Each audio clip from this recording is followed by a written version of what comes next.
Info Éco avec Axel May. Bonjour Axel. Bonjour.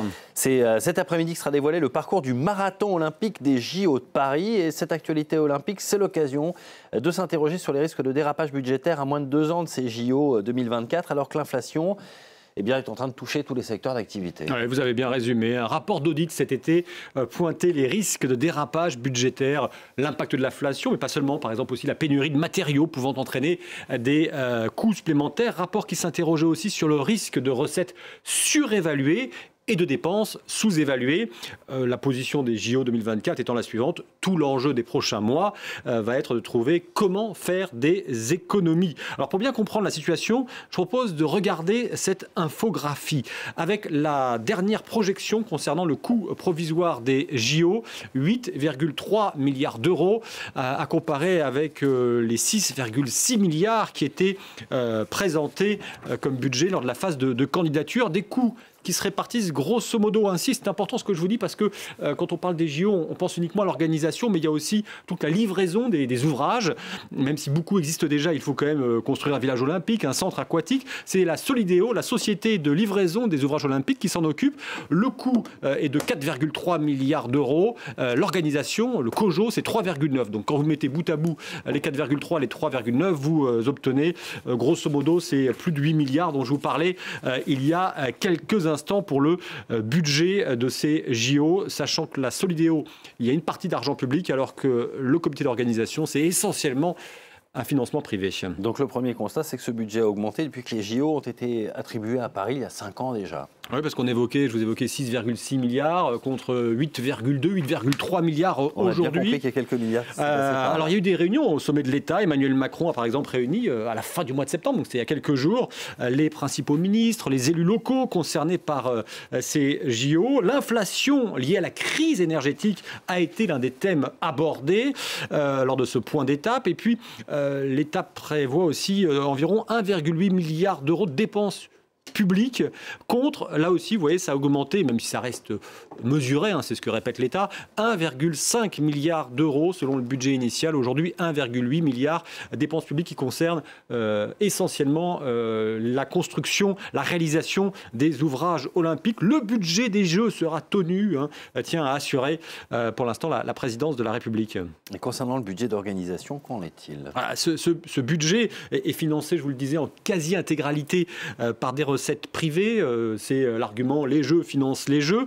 Le budget se résume ainsi, essentiellement, parce qu'il n'y a pas que ça, mais les sources de financement, le CIO, en grosso modo 1 milliard, le sponsoring, fast-food, soda, grosso modo 1 milliard, et la billetterie avec ce qu'on appelle les hospitalités, la billetterie pour le secteur privé, là aussi 1 milliard, et puis après vous arrivez en mettant tout ça bout à bout à plus ou moins 3,9 milliards. Et la question c'est de savoir est-ce qu'il y aura suffisamment, pour l'instant il manque 1 ou 2 gros sponsors pour clôturer ce budget, puis il y aura aussi la question de la sécurité, parce que ça ce sont des coûts difficilement maîtrisables, on peut les anticiper, mais quand vous voulez faire une cérémonie d'ouverture sur la scène, ça coûtera forcément plus cher quand c'est en accès libre que si c'était uniquement dans le stade olympique.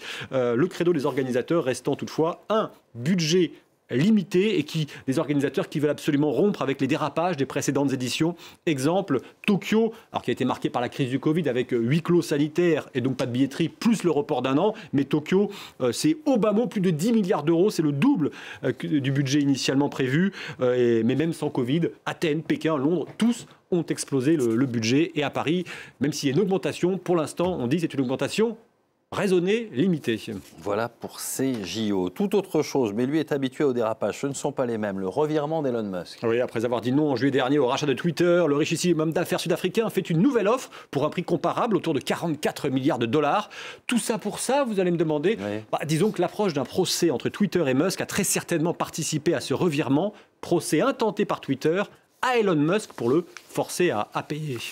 Et précisons que la cotation de Twitter a été suspendue hier soir à New York pour éviter une trop forte spéculation des investisseurs. Tout ça nous amène aux marchés européens. Oui, c'est l'ouverture de ces marchés. On va découvrir ensemble où ça en est. Hier, Wall Street, c'était en forte augmentation. Est-ce que du côté des marchés européens, on suit la même trace? On va le voir dans un instant. Mais mon petit doigt me dit que ce n'est pas le cas. Et c'est vérifié. Le CAC 40 perd un petit peu.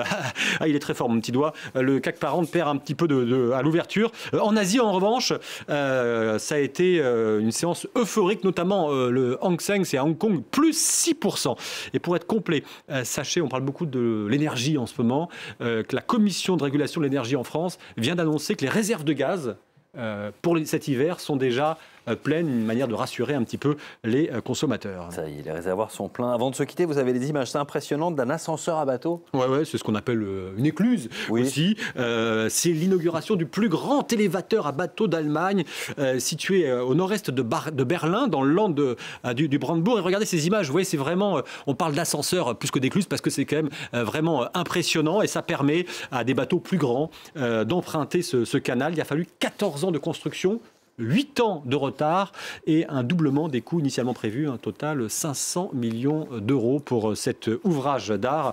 Quand on parlait tout à l'heure des JO et des dérapages qui peuvent arriver, il y a beaucoup d'infrastructures publiques qui sont soumises à ce genre de contretemps. Oui, toujours plus grand, toujours plus haut, toujours plus fort. Merci Axel May.